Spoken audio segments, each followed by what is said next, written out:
அந்த டைமில் உணர்வு போராட்டம் இருக்கும். என்னடா இது, கடவுள் ஒருத்தர் இருக்காரா, என்ன வாழ்க்கை இது, எதுக்கு நான் கடவுள் எதுக்கு படைக்கணும், எனக்குள்ள நிறைய கேள்விகள் இருக்குது ஃப்ரெண்ட்ஸ். மனுக்குலமே இவ்வளோ உபத்திரம் துன்பம் துயரம் இருக்குது, இவ்வளோ கஷ்டப்படுறாங்க, எதுக்கு கடவுள் படைக்கணும், கடவுள் எதுக்கு மனிதர்கள் எதுக்கு படைக்கணும், ஏன் படைக்கணும், அவர் வேற வேலை இல்லையா, கவனிந்திருக்கலாம். மனிதர்களை படைத்து இப்படி ஒரு சித்திரவதை பண்ணுறாரு கடவுள்.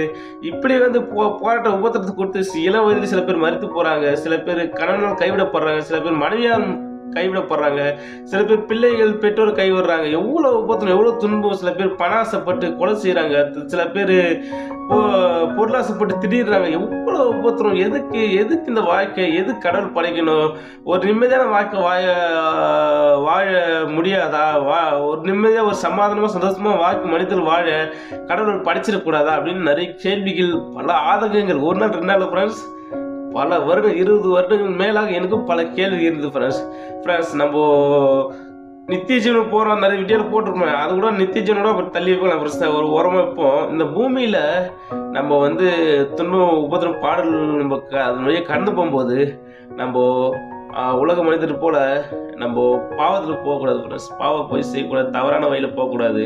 உபத்திரம் எதுனா ஒருதே நிற்கதான் ஃப்ரெண்ட்ஸ். அப்படின்னு ஒருவேளை நீங்கள் நினைக்கலாம், ஐயோ நான் சில விஷயம் எழுந்துட்டேன், சில காரியங்கள் நான் விழுந்துட்டேன், சில காரியம் நான் ஏம முடியல, சில காரியத்தை நான் தவறு செஞ்சுட்டேன் அப்படின்னு நீங்கள் நினைக்கலாம் ஃப்ரெண்ட்ஸ். நானும் அந்த மாதிரி சில தவறுகள்லாம் செஞ்சுருக்கேன்.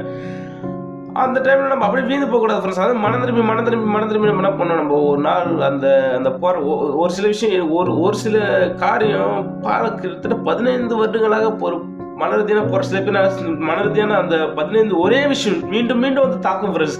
மீண்டும் வாய்ப்பு கிடைக்கும் போது அது தாக்கும் ஃப்ரெண்ட்ஸ்.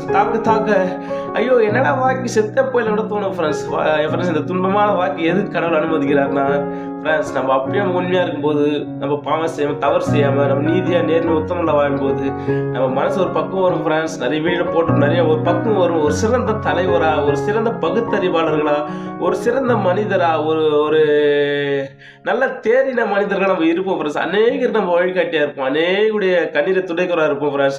அப்போது ஓகே, அப்போ துன்பத்தை அனுமதிக்கிற எல்லாரும் அப்படி இருக்காங்கன்னா ஃப்ரெண்ட்ஸ், அப்போது துன்பத்தை அனுமதிக்கும் போது மீண்டும் வாய்ப்புகள் கொடுப்பாங்க. எனக்கு தெரிஞ்சுக்கிட்டு 15 வயசுலாம் கடவுள் நிறைய பேர் வாய்ப்பு கொடுத்துருக்காரு ஃப்ரெண்ட்ஸ். அது கொடுக்கப்பட்ட வாய்ப்பு மிஸ் பண்ணி மீண்டும் யோபுல ஒரு வசனம் இருக்கு ஃப்ரெண்ட்ஸ். யோபுல என்ன வசனம் இருக்குன்னா, அவர் மிஞ்ச போனா உபத்திர கைகளினால அவர் கட்டி மிஞ்ச போனா அவர் கர்மத்தையும் அவர் பாவத்தையும் சுட்டி காட்டுறாரு. அது மனம் திரும்பி வாழ்வு செல்வ வாழ்வா நல்லா சந்தோஷமா வாழ்வாங்க, மனம் திரும்ப பட்சத்தில் மாண்டு போவார்னு சொல்லிட்டு யோபுல ஒரு வசனம் இருக்குது ஃப்ரெண்ட்ஸ். அதனால ஃப்ரெண்ட்ஸ், நம்ம வந்து சில காலங்கள் வாய்ப்பு இருக்குது கண்டிப்பாக. என் லைஃப்பில் பார்த்து 5 வருஷம் வரையும் ஒவ்வொரு கடவுள் வாய்ப்பு